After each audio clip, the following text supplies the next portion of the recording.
Rrugë thuajse të zbrasta. Dyqanet e produkteve ushqimore dhe tregu më shumë ekspozojnë si sa shesin dhe një gjendje ekonomike që dallohet që në pamje të parë. Veçanërisht të moshuarit që jetojnë në kulcyr e kanë të pamundur edhe të blejnë produktet bazë ushqimore. Nuk marrin dot asilacin e pensionistat, asilacit marrin pale për bukë stambetet, me borgje.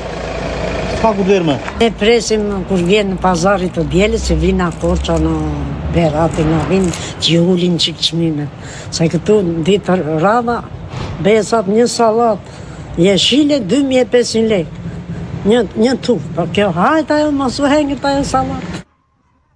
Edhe shitësit e konfirmojnë nivelin gjithnjë në rënien të ekonomisë së banorëve të Kulcyrës. Ka një stopim me fjalë të blerjes. Nuk ka shumë si përpara. Pamundësia për një punësim dhe mungesa e politikave për të ndryshuar këtë realitet ka bërë që gjithë zona e Kulcyrës vitet e fundit të shpopullohet, si pasojë e emigrimit masiv që ende nuk ka të ndalur.